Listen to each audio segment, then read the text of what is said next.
This is so funny because I'm trying to set up my music and get everything set up. Welcome, Royal Risings Empire. Welcome to Morning Coffee with the Empress. So I'm gonna give you a few minutes to grab your favorite cup, your favorite hot drink, coffee, tea, smoothie, whatever it is you drink in the morning. I'm drinking my coffee, and I'm having a time with me.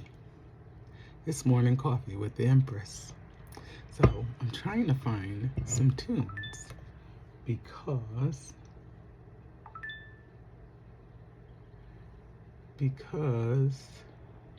I just want a little background noise.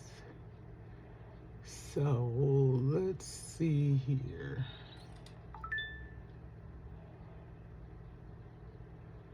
Um,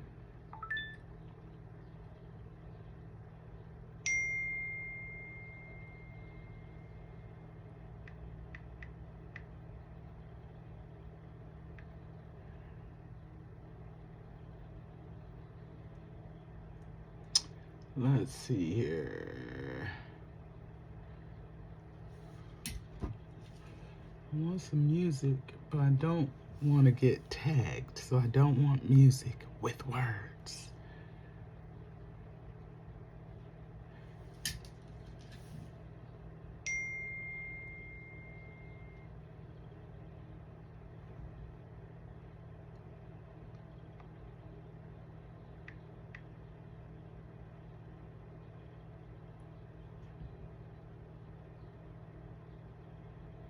Here we go. Let's see. Let's get some healing frequencies.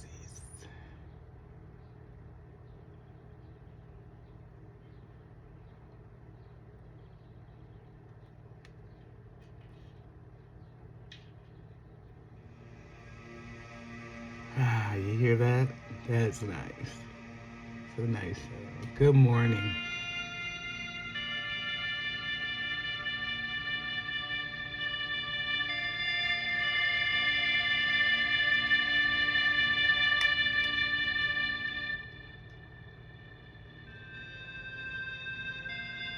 All right. Good morning. Good morning. Good morning. Welcome again to Morning Coffee with the Empress. This is our first news show, our first day of Morning Coffee with the Empress. It's the second time I've done this, though. So if you've been following me over the years, you know that I had a previous channel where we did Morning Coffee with the Empress, and it was every day. You had coffee with me every morning, but this time, we're only going to have coffee on Monday mornings because I'm a lot busier now. So I was a few minutes late this morning because I had some family move in last night, and so things are kind of hectic around here. And so I'm tipping around trying not to wake anybody up. But then I go out there and everybody's up, except for Micah. So at 6 a.m., this is my hour that I deal with me. So I'm letting you in to my meditation hour. And it don't last an hour. It don't last an hour, baby. I'm a half-hour person. You ever look like a sitcom? It lasts 30 minutes. I'm a 30-minute person. I promise you 30 minutes. Promise you 30 minutes because I'm going to go to the gym early. Micah has an early appointment today. So I need to go to the gym early. I don't care what's going on. I'm going to the gym. You guys know I'm having this battle with the gym, but if I could stand up right now and you could see the results, it's working. So as much as I hate going to the gym, I go every day as a part. Now, I don't want you to think I go to the gym and I do these wonderful workouts. I don't. I do 2, maybe 3 machines in the gym. I do First of all, I have a problem with my shoulder and I have carpal tunnel. Um, so I do the one bike that helps that. I do that for 15 minutes. Then I was riding the bike, and I had to stop because my hips are out of alignment because I broke my foot a couple years ago, and now my hips are out of alignment. So like I don't ride the bike because it messes with my hip. But I do this the stair stepper thing. I don't know, it doesn't mess with me. And I do the stair stepper 15 minutes, baby. I do a half, work the top, work the bottom. And then I go sit on the massage chair. And it's not really about working out. I'm not in there trying to get all muscular and stuff. I'm 60 years old. I don't want to be a beefcake at 60. I just want to be healthy. When you get my age, you just need to move. It doesn't have to be about going to the gym and having these elaborate workouts with the trainer. And they've tried to give me a trainer. Give me a trainer for what? I don't need a trainer to freaking twist my bike. I don't need a trainer for that. So I'm not gonna do a whole lot in the gym. I go to the gym like people go to church. It's for energy. It's for energy transference. I'm not a church girl anymore. So it's about being around people. I live in the country where I live pretty much, we live pretty much in solitude, you know, because we live out in the country. So there's no neighbors. You know, I mean, I think I know I know my immediate neighbor next door. That's the only person on this whole 8-mile road that I know. And I don't really know him that much. I just know his name. I know he gardens with his wife and all of that. And over the years, he's very friendly. But like, I literally have not spoken to him in 2 years. And people live out here where I live because they don't want to be fucking bothered with nobody. And they don't be bothered with nobody. That lady across the street, her name is Carol. I met her 14 years ago when we bought the house. I moved in, we were out in the front yard flying kites, and she came across the street to introduce herself to me. And I swear to God, they buried that woman in the backyard because I have not laid eyes on her since. And she lives literally, I can't even see her house because the grass she's let the grass in front of her house grow up taller than her house. So her house is hidden. And I don't know, she could be back there in the backyard buried and nobody even knows. That's the problem around here. You can be in your house expired and nobody will know unless you got family that check on you. Nobody will know because we don't get in nobody's business around here. Like whatever you is doing. Nobody's around here. Nobody know my name around here. You know what they know me as? Hey, that purple lady. They know me when I'm out by the purple.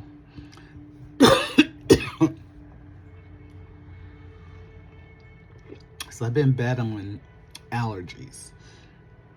And I hate post-nasal drip because it goes down the back and not up the front. And then you end up with all of this stuff down here. And so it's doing much better today after I've been sucking up a lot of Mucinex. And so I feel much better today. I'm able to drink my coffee hot.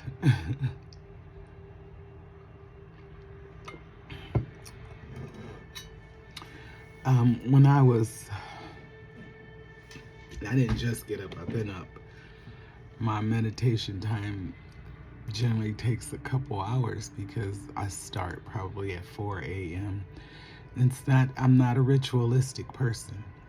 And meditation is what you decide you want to do to ground yourself.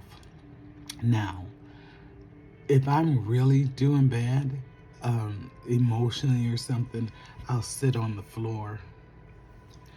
And some of these Monday mornings you might see me talking from the floor. And if I'm sitting on the floor talking to you, that means I'm grounding. I'm grounding because something's going on and I've got to stay focused and I've got to stay in alignment. And in order for me to stay in alignment, I ground.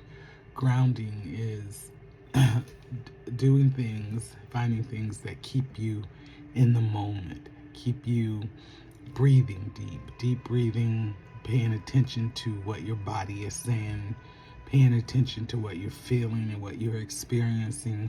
Sometimes grounding requires you to touch something. I ground by sitting on the floor. Yeah, I don't do none of the chanting and all that. I don't. I just literally sit on the floor and I'm quiet. And I might have this playing in the background, but I'm literally quiet and I'm just open. And what is going on inside of me is in my mind, I'm just dumping out stuff that I don't need. And sometimes it takes a little while and it takes a little practice to meditate. Meditation is not prayer. See, prayer is you asking somebody for something. Your prayer requires, it's like a communication that you have with somebody outside of you.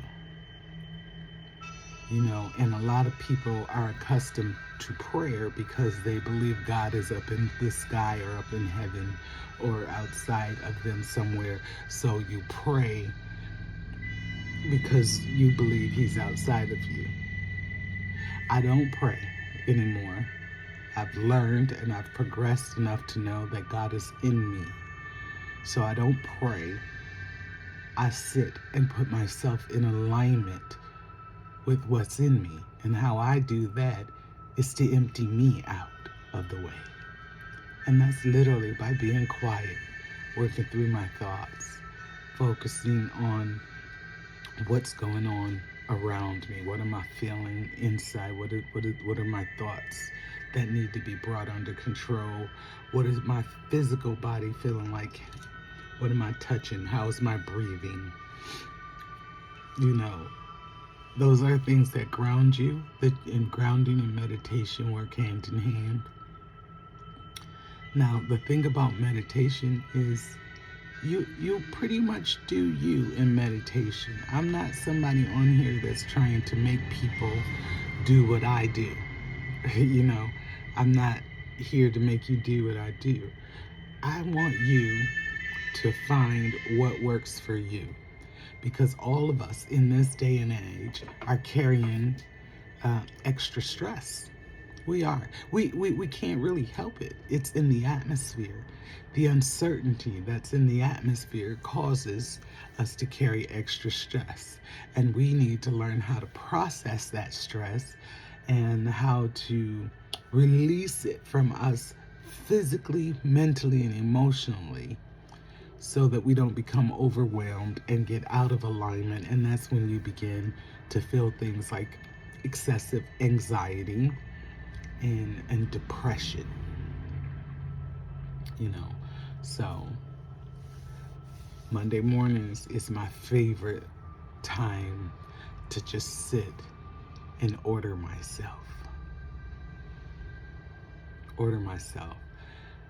I don't got anything to say about anybody else because I feel like the best way I can honor God, the best way for me to connect and be in alignment with God is to take care of me.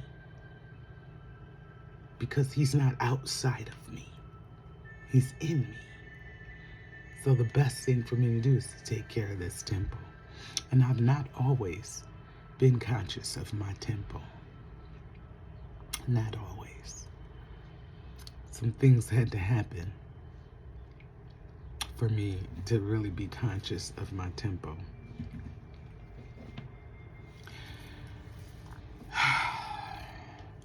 One of the things that I heard yesterday, and I kept hearing this word, and words are very important. They're very important because words determine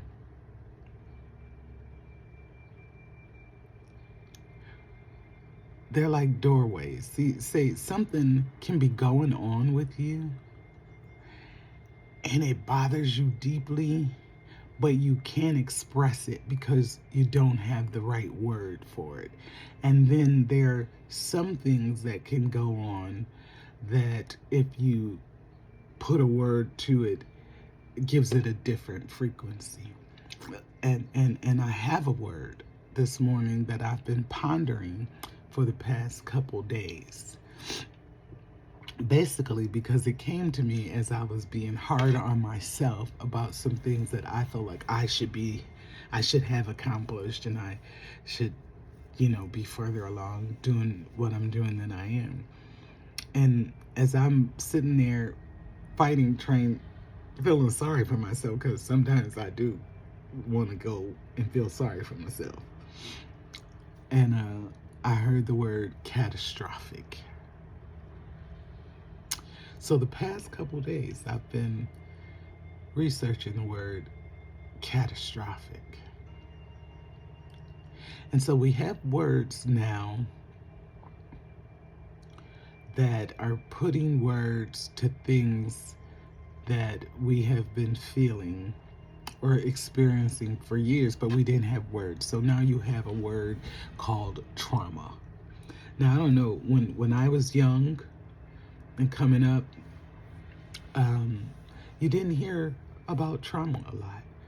We experienced a lot of trauma, but you did not hear about trauma. Like, trauma's a buzzword now. However, there are levels and frequencies to trauma. And one word can change the frequency of trauma. For example,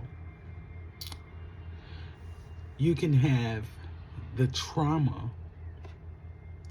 of losing your parents. That's somewhat a trauma, but it's not an unnatural trauma. It's a normal trauma. You expect at some age, unless your parents pass away violently, something traumatic happens to them that's out of the ordinary, you tend to, that's a normal trauma. However, if you lose a child, that's a different frequency of trauma. You see what I'm saying? I've lost my mom and my dad, and it was traumatic. It was hard to deal with. But my mom and my dad, it's normal for my mom and my dad to go before me. But when I lost my son and my daughter, that was a different frequency of trauma. And see, there are frequencies in trauma that causes your brain to shift, causes your brain to change and develop differently depending upon what age the trauma happens. These are things that affect your brain. So just a regular trauma, losing your parents, your brain adjusts. It does what it's supposed to do. You go through your grief and you're good. But once you hit a certain frequency of trauma, your brain is overloaded and has to figure out what to do with the trauma that you have. And sometimes it affects certain processes of your brain, like the amygdala. I don't know. I do know how to say it, but in quick, it's amygdala. The cortisol levels, your frontal lobe. It affects those functions of the brain. And when you have high cortisone levels, that's what causes things like depression. Your brain is out of alignment. The chemicals in your brain become out of alignment. Now, if you add the word catastrophic to the word trauma, and you get catastrophic trauma, that's a whole nother frequency.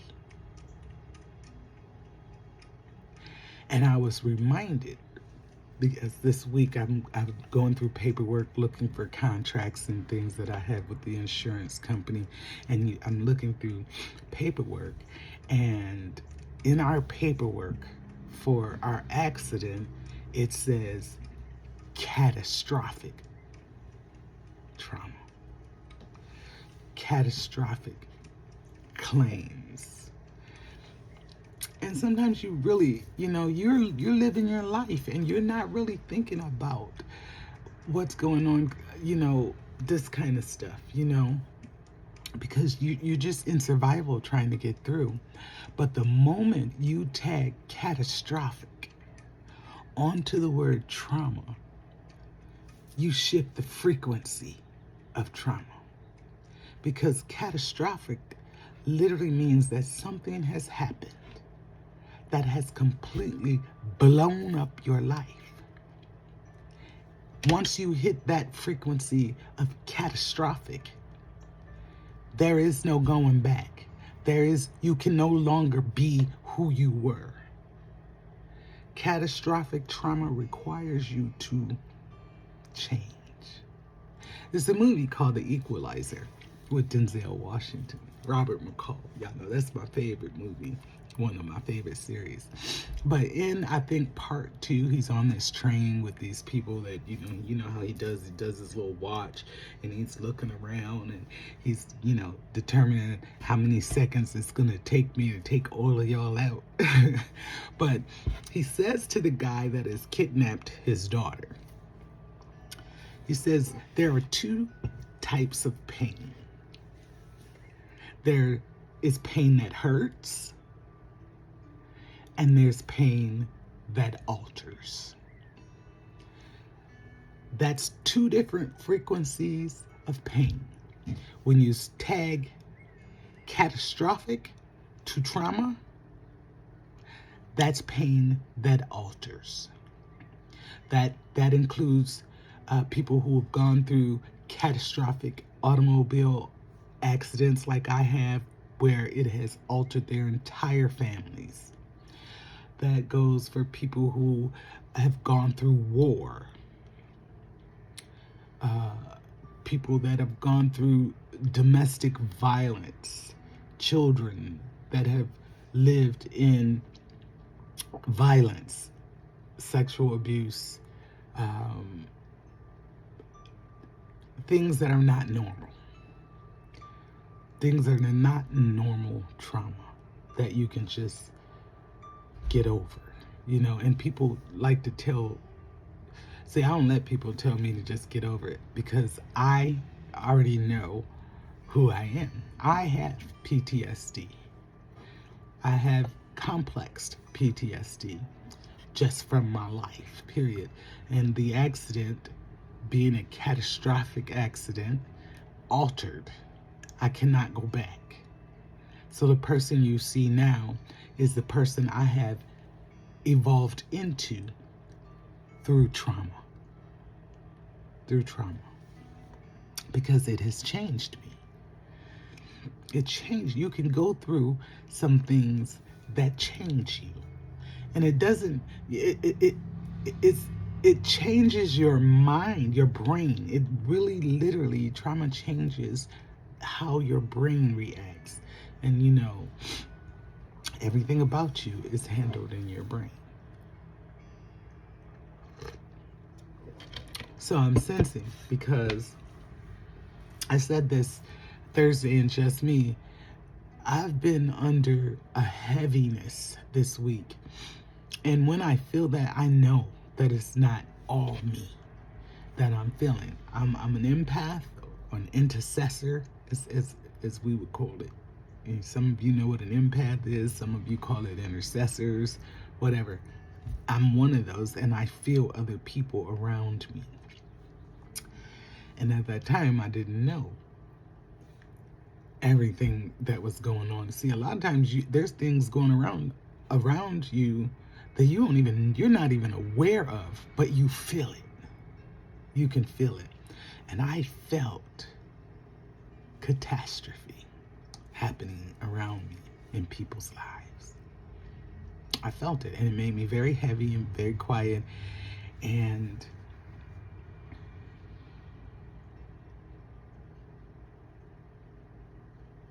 I don't know who it is, but if you are going through something catastrophic, then it requires you to change. There are things about you changing on that frequency of trauma that is changing your brain, that is changing the way you think, that is changing the way you function. A lot of things changed for me after the accident. And it was after the accident that we got that frequency, that word, catastrophic, that we had gone through a catastrophic accident. Meaning we went through something, well, first of all of us could have died. There, if you saw what happened, there is absolutely no reason, no functional reason why anybody that was in that van with us should be alive. No, none of us should be alive. We all know that. None of us should be alive. But we all are. With some changes, and we've all changed. See, when you go through something that's a catastrophic trauma, it doesn't just affect you. Something catastrophic affects, it's like and it's funny because what I see in my mind when I'm thinking about this is when we dropped that bomb on Hiroshima. See, y'all old, y'all, I'm a history buff. So, back in 43, 41, somewhere back in the early 40s when we went into World War II, they bombed Pearl Harbor, and in retaliation, we dropped an atomic bomb on Hiroshima. And when you drop that bomb, all you could see was the residue go up and out to affect miles and miles and miles of people. That's a catastrophic trauma. When you go through a catastrophic trauma, it does not just affect you. It goes out and it affects your entire family. There is not one person in my family that has not been affected by this accident that we went through in 2011, because our lives have completely shifted. Our lives, our focus is different. I'm going to tell you right now, one of the things that had to shift for me was religion. Before this accident, I was hyper religious. Most of you knew that. Well, I wasn't, but I believed in certain things. But when we got into this accident and things were just blown up. I mean, blown up. My whole life was blown up. My kids, my daughter was fighting for her life. My sons one of my sons, my oldest son, Timotheus, had every female in his life pretty much in that van fighting for their lives. His mom, his only sister, his wife, his two daughters, fighting for their lives. So it affected my sons in a sense that now, and they're not that old yet. So they're grown, but they're barely grown. Where now, boom, they've got to come up because mom's incapacitated. And so they've got to raise up and take care of everything. Now, my son, my oldest son, Tim, had a whole family that was in that accident that he had to take care of. So it shifted my whole entire family. Then you have, not just me. I got a brother and his kids, and literally we don't have a lot. It's just us. And if you was to ask me and my brother, it's me, my brother, and our kids, period. That's our family. That's the empire. And so it affected all of us. It affected the whole family. the whole family, not just the whole family. It affected our community. It affected our church. It affected my businesses. It affected my job. It affected everything. It affected everything.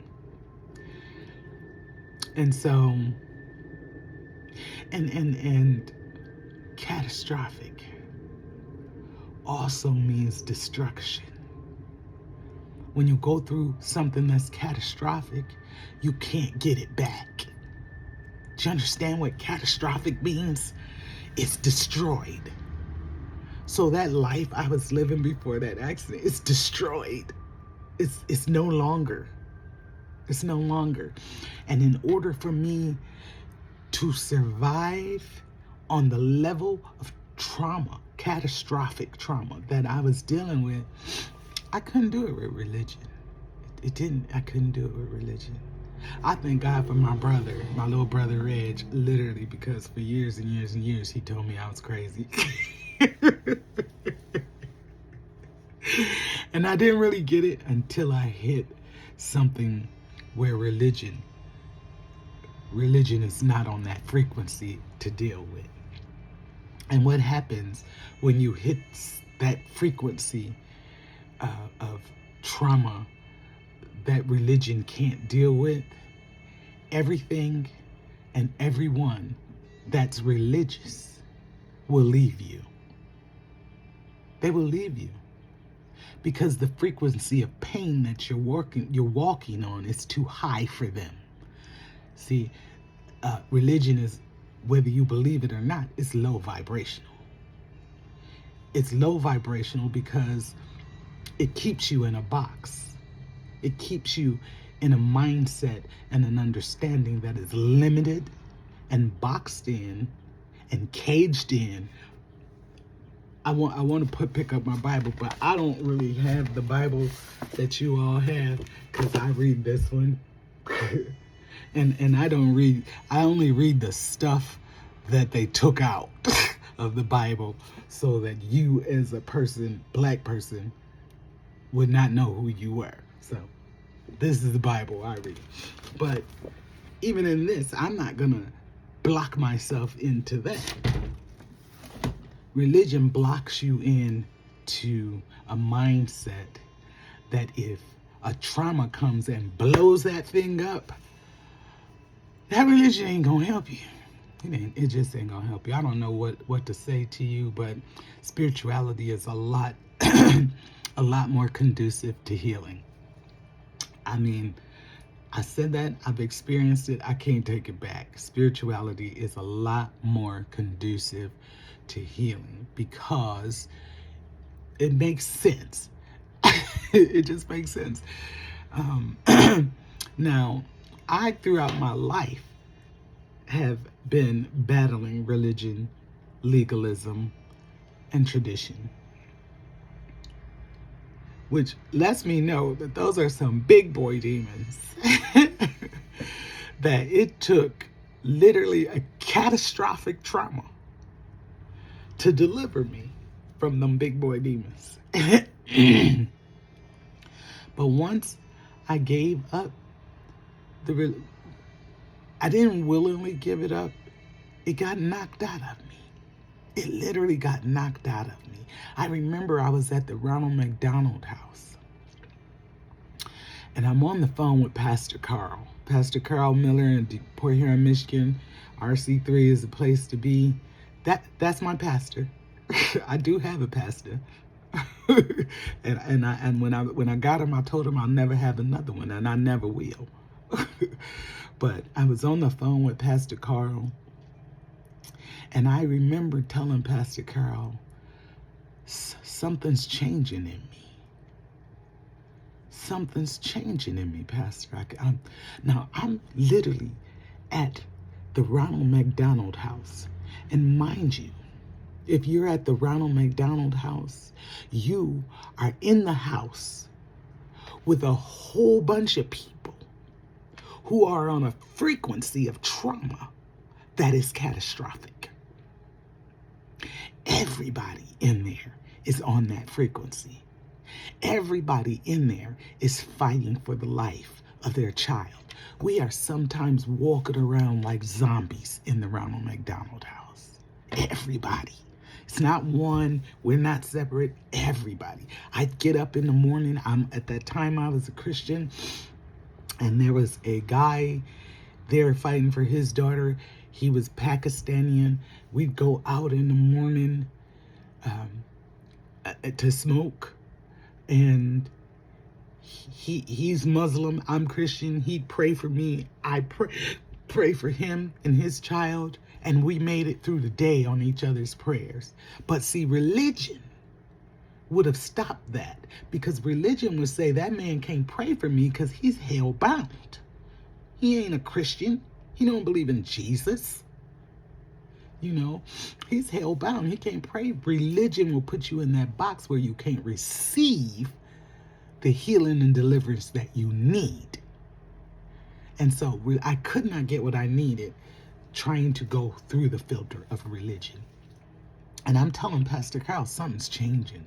And what's changing is I'm in a high frequency trauma area. And it's changing me. It's changing my mind. It's changing my spirit. It's changing how I move, how I flow, how I think. It's changing me. This change is happening in my brain. It's happening in my mind. It's happening in my emotions. It's changing me. And at that time, I didn't understand what was going on. But as time went on, now mind you, we were in the hospital for about 4 or 5 months. Now, the first month, you got a lot of people visiting you at the hospital. You got a lot of people praying for you. You got a lot of people, that, I'm going to be honest with you. Most of the people are just nosy and trying to see what's happening. They're not really there to help. Most of the people, a lot of the people that really loved me could not stand to see it. They couldn't stand to see it. Even my brothers, it was hard for my brothers. My brother Thomas was like, Nay, I love you and I love my niece. My niece is like my daughter, but I can't stand to see her like that. But whatever you need, I got you. So I'm there for 5 months. My brothers are financially supporting me, but they can't handle seeing my daughter like that. The frequency of trauma was too high for them. Now, that's my people. If it's too high for them, if you wasn't really locked into me, it was too high for you. So literally, all the people I was around in church for years and years and years and years and years and years and years, I dedicated my whole life to the church. I ain't seen none of them motherfuckers in years. I don't know. Are they still praying for me? I don't know. I know this. They left my ass there at that hospital by myself. They stopped coming. They stopped calling. They stopped everything. And because the frequency of trauma that I was on, they could not deal with. It's like a dog whistle. See, you can blow a dog whistle and you can't hear it. It's not noticeable to you. But it's a frequency that a dog can hear. You see what I'm saying? So you might be on a frequency that everybody can hear. That's why people are not coming to your rescue. That's why people are not coming to help you. That's why you are by your fucking self, because you're on a frequency of trauma called catastrophic. That unless you dwell on that frequency, you can't hear that dog whistle. You can't hear it.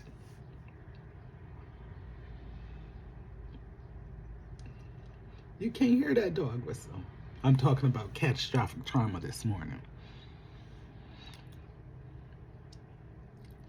I'm talking about the fact that some of you are going through something and you feel like you're by yourself and this is the toughest thing you've ever fucking gone through, and you look around and everybody's gone. Everybody's gone. Now they might be praying for you, but they praying for you from over there. Over there, they praying for you. They ain't calling you praying for you because they don't know what to say. They don't know what to say. So they're not praying for you. They're not going to call you and pray for you because they don't know what to say. And it's okay. It's okay. It's not that they're bad. It's just you have just shot through a frequency of trauma that they can't hear. And it's like going up. And I'm telling you this, the higher you go up, the more people you're going to lose because they can't breathe on the level that you're going.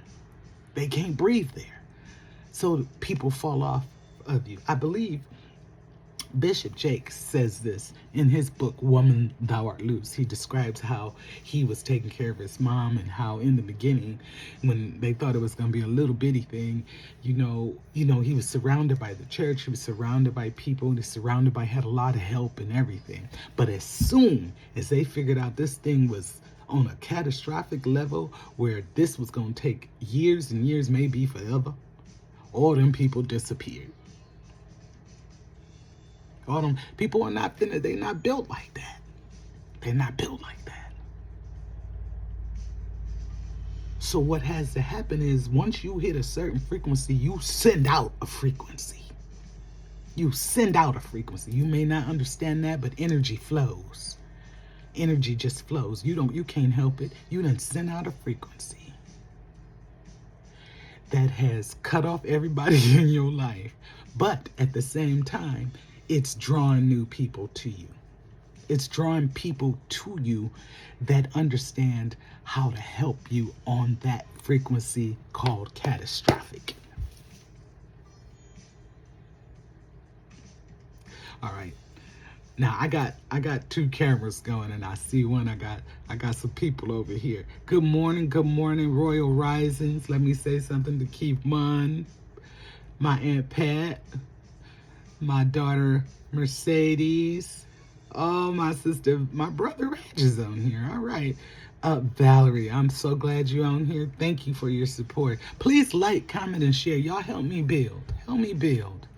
Help me build. I'm gonna be honest with you. If y'all want me to be a content creator where I'm getting on here putting on makeup and doing all the little cutesy fartsy shit, I can do that. I'm cute enough. But what good is that going to do you?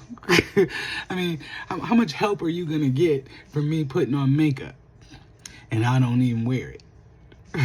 Nah, baby. I want to come on here and I want to tell you some real life shit because we need to get up out of some stuff. I need to see some people get free.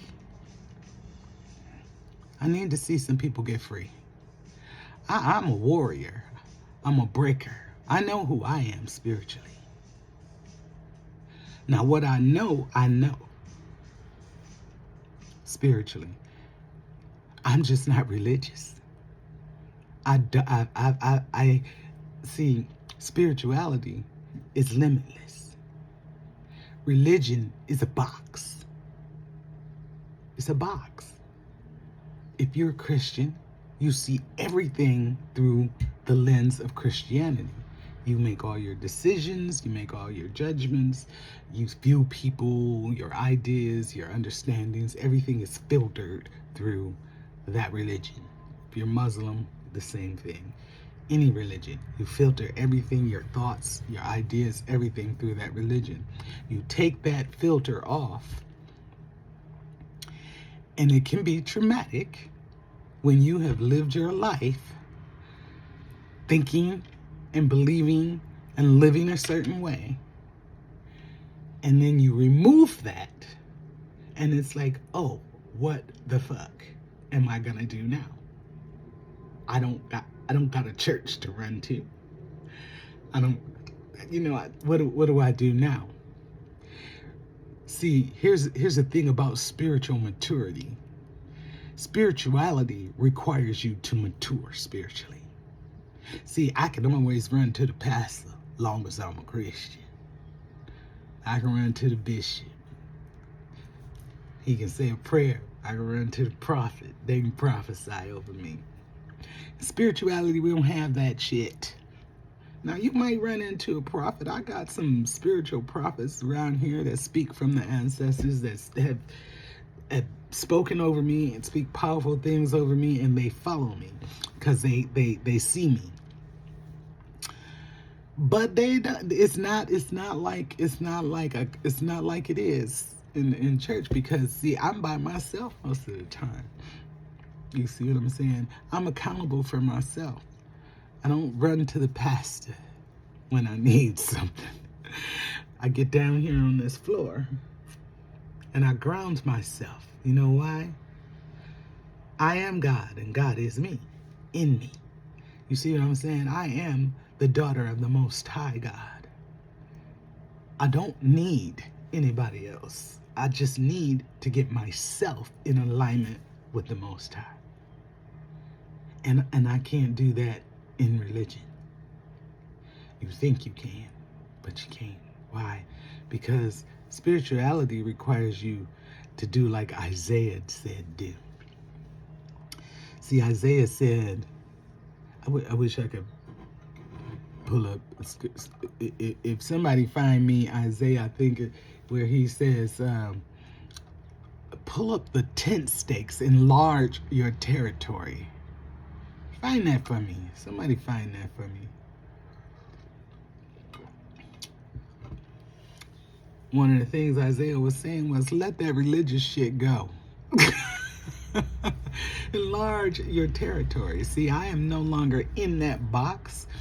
When I walk out of my house, I'm connected to everything living. Everything living. Everything living. I can get a message from anything living. Anything. If I'm distressed and I go sit out in my backyard and the wind blows through the trees, I guarantee you, if I'm in distress, them trees gonna speak to my spirit. I may not understand what's going on in my mind, but my spirit is connected to everything living. And when I need life, I can take that life from everything living. That's right, Valerie, I am the goddess. See, you don't understand your God potential and that you are connected to everything living. And when you don't understand who you are and what you are, then you walk around like this. And the reason you walk around with blinders on, and the reason you need religion and things like that is so because you got blinders on and you need people to tell you what to do. So that's what religion does. It tells you what to believe. It tells you where to go, tells you how to do. That's what it does. So literally, God is not in control. The religion is. You live according to the religion, not according to God. Say that. Valerie, baby, I don't know if they ready for that. I am the goddess. I don't know if they ready for that. I don't know if they ready for that. But you know what? Keep showing up here on Monday mornings. Keep showing up with morning coffee with the Empress at 6 a.m. because we going to talk some deep shit in here. And I'm going to talk it the way I talk it, because if you don't like the fact that I use profanity, God used profanity. The Bible is full of profanity. I mean, God used to cuss his people out. You stiff-necked, rebellious people. I mean, he just used to cuss them out. I should kill all of y'all. I don't know if you know this, but the God of the Bible was not a very nice God. Like, he used to wipe out whole people, you know. So, let me just tell you, when you understand, you understand. And it's very hard to get somebody else to understand it. Now, the good thing about being spiritual is I don't have to be concerned with whether or not you understand me or not. It has nothing to do with you. My spiritual walk is mine. My relationship with the Most High is mine. It's unique. It's fresh. It's not like yours. It's not like yours. It's mine. And me and mine, we quest is spirituality. Your quest is to be the best you can be, to reach your higher self, your highest self, the highest self you can be, your highest God potential. I am God, Goddess. I love that, Valerie. I love that. And we need to understand that. We need to understand that. And I'm telling you that I did not come through this through learning. Nobody sat me down and taught me anything. This is a revelation that you're going to have to come to on your own. And it came through trauma. But it came through a frequency of trauma. So, and what does that do? And why do I protect that frequency? I protect that frequency because I've broken through to that frequency. Not only do people that are going through catastrophic trauma recognize me, but I recognize them. I remember my goddaughter, Love Rose, was in the hospital. This is before she passed last October. And, you know, we were at the hospital with her quite regularly. And I remember coming out of the hospital and I'm just standing outside talking to whoever, I can't even remember who I'm with. And somebody walks out behind me. I don't even see them. But immediately, my spiritual antennas go immediately up. I can feel this person completely devastated. I can feel it. I don't know these people though. But I'm trying to have this conversation with who I'm having this conversation with. But my spirit man is being pulled to this person over here that's gone through this trauma. I don't know her, never seen her before, but I can feel her. But my spirit is so in tune with her that I got to stop what I'm doing. Go over here to this girl. And when by the time I did that, I went over there to her and I went to grab her. And as I grabbed her, she fell into my arms and she just broke down. Now, I don't know this young lady. Never seen her. She ain't never seen me. This is a frequency thing going on here. I sense that she had just went through something catastrophic. A death, maybe? I don't know. I don't know what happened to her. I didn't ask any questions. I just lent her my energy. I just lent her my God energy so she could get through that day.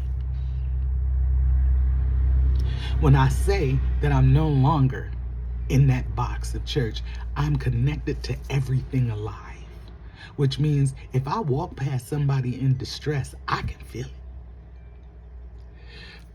it. I'm going to explain next Monday why I wear purple. But I can tell you that this purple draws people to me. And they just feel like they have to comment on how beautiful the purple is and how beautiful I look in purple.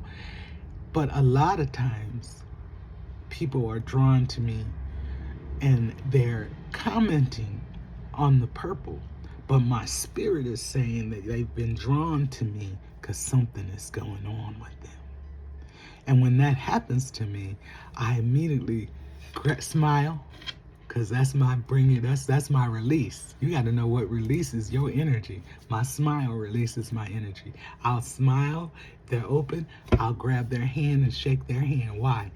Hand-to-hand contact. I just release some power to you.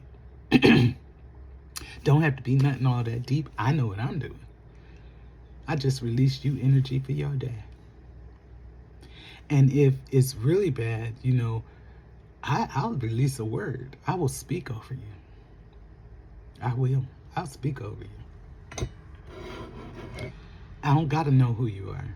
I don't got to be in church. I don't have to get paid to be me.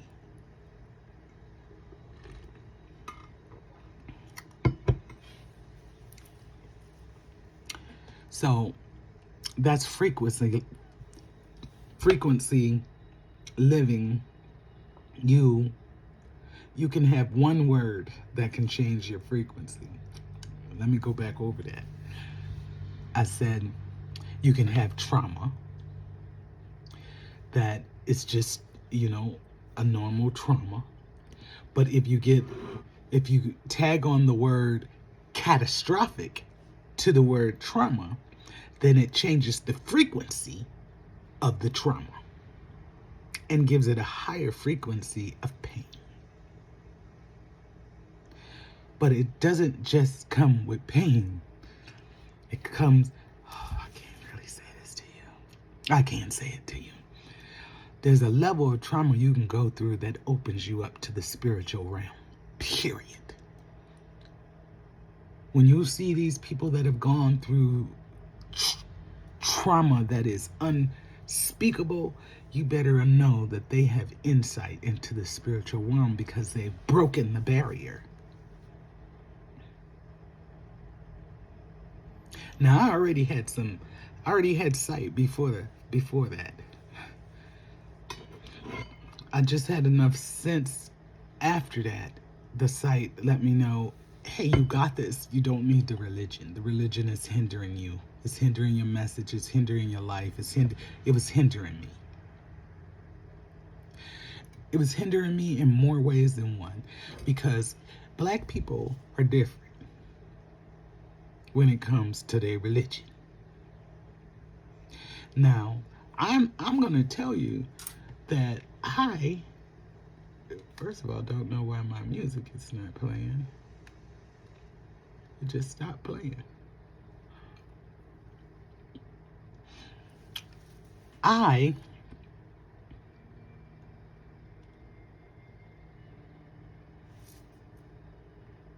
probably need this little.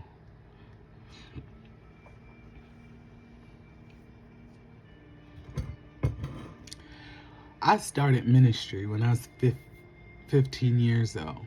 Well, I was awakened at 15, and most of you, if you remember Mother Lovey Outside in Mount Clemens, you know that she literally had a church in her home. I don't know, we didn't call it church. We did church. I got saved in her living room. I was her foster daughter, and she did not take us to church. I never understood why she didn't want us to go to church, but she taught us right there. She made us read the Bible every day, front to cover to cover, read. I mean, by the time, I'm gonna be honest, by the time I was 20, I had read the Bible cover to cover probably 5 times. In my lifetime, I can't tell you how many times I've read, because there was a period of years that I did it every year. So, you know that is something that's important to your religion. Is you gotta keep your materials. You gotta learn it. And I learned it. I learned it. I learned everything that I was supposed to learn. But then I also learned that church and God is not the same thing. Church and God is not the same thing. It's not. And to be perfectly honest with you, as far as church, I went to church because I loved the people in the church. Had nothing to do with the religion or anything else. I love my pastor. I love my people that I went to church with. I didn't have no family, so the church was my family. And that was the extent of that. As far as ministry goes, I gave ministry up long time ago before the accident. Nobody just knew. Nobody knew I had given it up. I gave up ministry because I refused to be prostituted.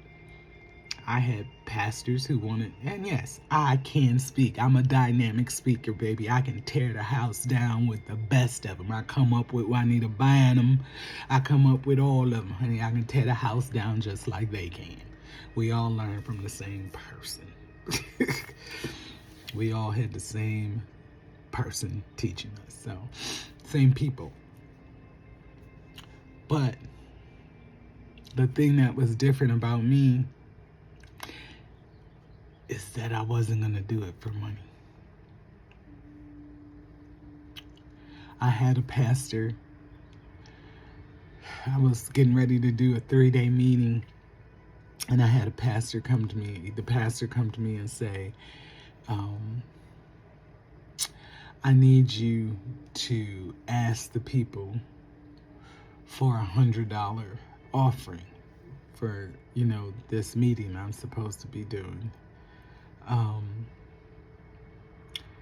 And I told him, like, I don't do that. I don't do that.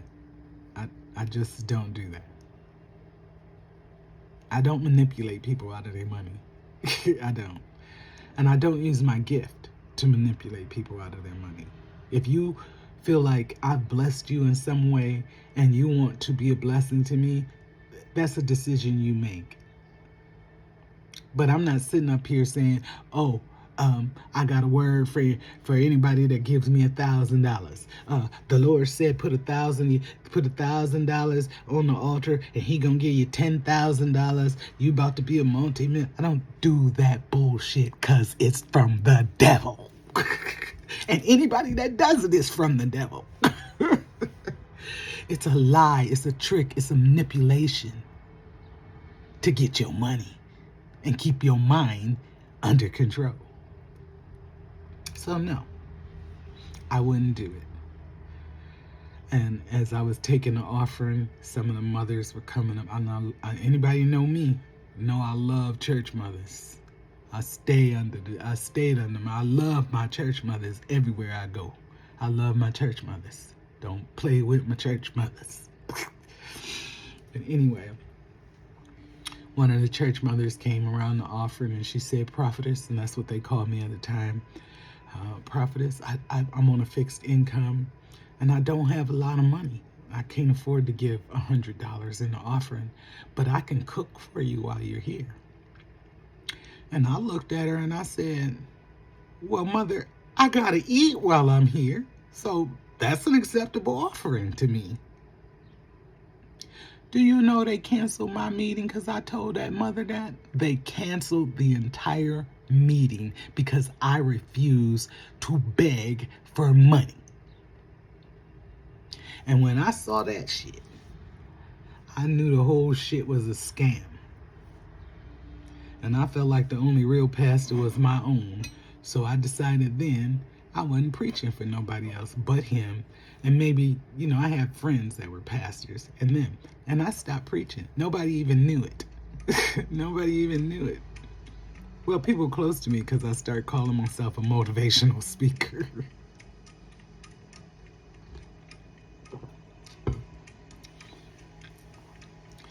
But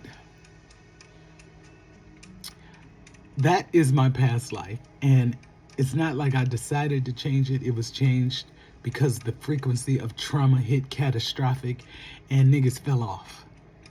And literally, I'm going to tell you, feed your family.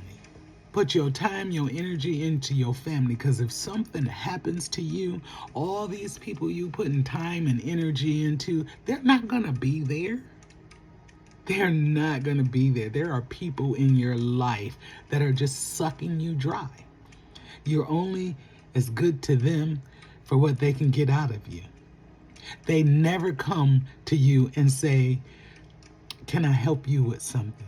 Is there something I can do for you? If you got people in your life that you do stuff for all the time and they never come to you and say, is there anything I can do for you? Cut them motherfuckers off with the quickness. Because they will drain you dry. They will become weights on your legs that will hold you down. And sometimes you got to let people go so you can go. You might be able to go back and get some people, But people don't generally care about you. They care about themselves, and you just happen to have something that they can use. And you just gotta. I'm a realist. I know when people care about me, for real. And I have a lot of people around me that care about me for real. They're just not the same people that were there pledging their undying love and loyalty before 2011. None of those people are there. Well, maybe two of them, because I still got my sister Una, and I still got my sister Spag.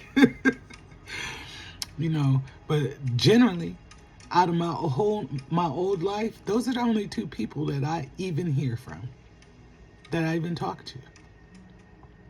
I don't have anybody else in my old life that calls me and says, "Hey, what's up?" Or just calls to shoot the breeze, or even calls me to tell me what's going on in their life. I don't exist anymore to some people. And that can be heartbreaking for some, when you've put all your time into people and then you're going through stuff and they all disappear. That can be heartbreaking. And it was heartbreaking in the beginning, until I got into it deeper and deeper and deeper, and I understood you can't breathe where I am, so you had to let go. You got to understand, you might be on a level that's so high they can't breathe on that level. As you start ascending, do you know what ascending is? Well, if you don't, look it up. Once you start ascending, now in order for you to ascend, you gotta break it all the way down to the bottom. You gotta be broken all the way down to the bottom. I was broken all the way down to the bottom.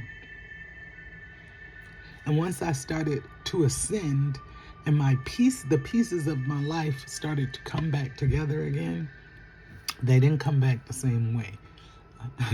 I didn't look the same, because, if you knew me before the accident, I was on my way to my 600-pound life. I was 20 pounds shy of 600 pounds. When we got into the accident, I was 5 something, 20. And so here I am now, like I'm at a complete new beginning. My mindset is different. My body is different. My outlook is different. Everything is different. I'm at a complete new beginning. And that's when you begin to ascend. An ascension means that my mindset is ascending higher than the frequencies of religion and all of that stuff. I should write something on high frequency living, because a lot of you all think that money has something to do with it. Money don't have anything to do with anything. It's nothing. You get in alignment and money will come. You'll never hear me out here complaining about money. No. You're not going to hear me complain about too much, because all my complaints are down there on that floor. they on that floor. Why would I complain to you? There ain't nothing you can do for me. What you gonna do for me? What you gonna do for me? Nothing. There's no reason for me to complain to you. I am to get myself in alignment to what is happening, and get myself into spiritual alignment, mind, body, and soul. Order my words to be in alignment.